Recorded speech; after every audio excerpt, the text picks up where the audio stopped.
The air in the 80th floor boardroom of Vance Global was thin and cold, just like its king, Arthur Vance. He sat at the head of a monolithic obsidian table, a titan of industry, a shark in a $1,000 suit. Today, he was about to feast. Across from him sat the final obstacle to the biggest acquisition of his career. Unassuming black woman named Zara Adab. She was the sole owner of Phoenix Innovations, a small tech startup that had, in 6 short months, become the most desirable prize in Silicon Valley. Arthur had fought off giants like Google and Apple to get here. He was about to acquire her company and its revolutionary, predictive AI for the staggering sum of $10 billion. He looked at Zara, her simple dress and calm demeanor, a stark contrast to the aggressive power of the boardroom, and a smug, predatory smile touched his lips. He was about to swallow her whole. "Well, Ms. Adebayo," Arthur said, his voice a low, condescending purr. "A momentous day for your little company." The final formality was a strange one, a quirk of the deal structure. A symbolic good faith payment of $100 was to be made from Phoenix Innovations to Vance Global, a gesture to seal the agreement before the final multi-billion-dollar transfer. It was meaningless, a piece of corporate theater. Zara reached into a simple handbag and pulled out a single credit card. It was a plain blue debit card, its edges worn, the numbers faded. It looked old, used, and, to Arthur's discerning eye, cheap. She slid it across the obsidian table. Arthur's smile widened into a sneer. He picked up the card as if it were a soiled tissue. "This is what seals a $10 billion deal," he chuckled, holding it up for his team of lawyers to see. They smirked on cue. He handed the card to his assistant. "Run it," he commanded. The assistant swiped the card through the terminal. A moment passed. Then, a small, sharp beep cut through the silence. On the terminal's screen, a single word flashed in stark red letters. "Declined." The room erupted in derisive laughter. Arthur leaned back in his chair, his eyes gleaming with cruel amusement. "Declined," he roared. "You come here to play in the big leagues, and you can't even cover $100. Security," he bellowed, reaching for the intercom. "Escort this fraud out of my building. The narrator's voice begins here." A cold, sharp whisper of truth. He thought the card was worthless. He thought she was a joke. He had no idea that the decline message wasn't from a bank. It was a coded signal, a signal that had just activated a hostile takeover of his entire company, using a legal loophole he himself had created years ago. He wasn't buying her company. She had just taken his. The story of the expired card begins 8 years earlier, in the very same building, but in a cramped, windowless cubicle in the basement. That cubicle belonged to a brilliant, 22-year-old programmer named Zara Adib, fresh out of MIT with a mind that moved at the speed of light. She was the most promising young talent at Vance Global. She was working on a project she called Prometheus, a predictive analytics engine so advanced it could forecast market trends with an astonishing 98% accuracy. It was her life's work, her passion, and she knew it was going to change the world.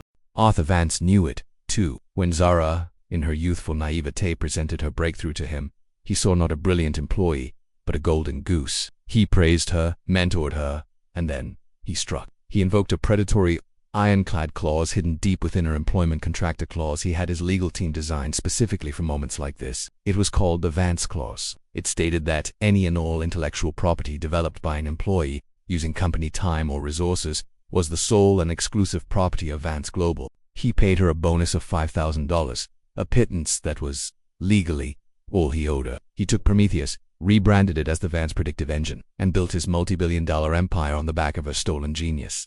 Zara was left with nothing. She was broke, discredited, and her name was quietly blacklisted throughout the industry. Arthur Vance had not just stolen her work, he had tried to erase her. But you cannot erase a fire, you can only smother it. And Zara's fire smoldered in the darkness for years. She worked menial jobs, lived in tiny apartments, but she never stopped learning, never stopped planning. She became a ghost in the system, a master of corporate law and digital warfare. And in her studies, she found it, a flaw, a single, beautiful, overlooked loophole in the very Vance Clause he had used to destroy her. The clause was designed to be a one-way street, to take everything from the employee. But to make it legally sound, his lawyers had to include a reciprocal subclause, a bit of legal boilerplate they never imagined would be used. It stated that in the event of a contractual default on any payment from the company to the employee, however small, the ownership of all derivative technologies based on the employee's original intellectual property would immediately revert to the creator. It was a ticking time bomb hidden in the foundation of his empire, and Zara had just spent 8 years building the detonator.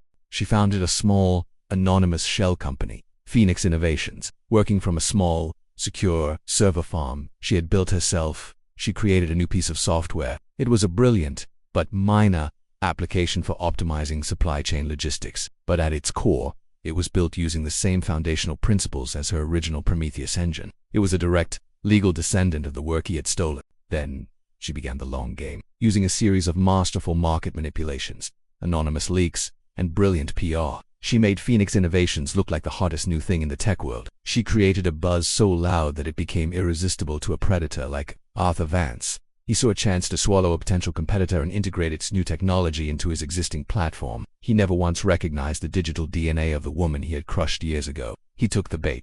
The $10 billion acquisition was the final piece of her plan. The deal was structured as a merger, which legally bound the two companies together under the original Vance Global Charter, the very charter that contained the time bomb. The final, meaningless formality of the $100 good faith payment was the trigger. We are back in the boardroom. Arthur Vance is on his feet, his face flushed with rage, security guards storming into the room. "Get her out of here," he roars. Zara remains perfectly calm. She doesn't even look at the guards. She looks at Arthur, and for the first time, she allows a small, cold smile to touch her lips. "I don't think so," she says, her voice quiet but ringing with absolute power. At that moment, her lawyer, a sharp, older woman who had been waiting for this moment for years, stands up and places a single tablet on the obsidian table in front of Arthur's stunned legal team. "Gentlemen," the lawyer says, "I believe you are familiar with Article 7, subsection B, of the Vance Global Employment Charter. The Vance Clause." Arthur's lead counsel picks up the tablet. His face goes pale. "What is this?" he stammers. "That," Zara says, her voice cutting through the room, "is a digitally executed, time-stamped notification of contractual default. My company, Phoenix Innovations, was contractually obligated to make a $100 payment to Vance Global. We just defaulted. The system logged it. It's official." Arthur stares at her, his mind struggling to catch up. "So what? Your company is in breach. The deal is off." "Oh, the deal is off," Arthur Zara says, standing up for the first time. "But you're missing the point. You see, when I was a young, naive programmer working for you, I signed that contract, and that contract has a reciprocal subclause. It states that if Vance Global, or any of its legal successors or partners, default on a payment to me, ownership of all derivative technologies reverts to me. By merging with my company, you became my partner. And by failing to process my company's payment aid default, you yourself initiated and logged you have triggered that clause." The lead counsel drops the tablet. It clatters on the obsidian table, the sound like a gunshot in the silent room. He understands. They all understand. "The Vance Predictive Engine," Zara continues, her voice like ice. "The software that runs your entire global empire. The software that manages your trades, your logistics, your security. The software you built your throne upon. It is a derivative technology of my original project Prometheus, and as of 30 seconds ago, you no longer own." Arthur Vance stumbles backward, his face a mask of utter horror. He looks at his phone, at the blinking stock tickers, at the flow of data that is the lifeblood of his company. He understands that at any moment, she can turn it all off. He is a king who has just had his crown, his castle, and the very ground beneath his feet stolen from him. You can't," he whispers, his voice a strangled gasp. "I can," Zara says, "and I have." "You've built an empire on a lie, Arthur. You've built it on my back. Today, the debt came due." She turns to the stunned security guards. "Please escort Mr. Vance from my boardroom," she says, her voice calm, clear, and final. The story ends with Zara standing alone in the vast boardroom, looking out the floor-to-ceiling window at the city below. It is her city now. She is not a ruthless titan like the man she just dethroned. She will restructure the company, rehire the people he had cast aside, and build an empire based, not on theft, but on true innovation. She is no longer a ghost in the machine. She is the master of it. The woman with the expired card had just settled her account, and in doing so, had reclaimed her world.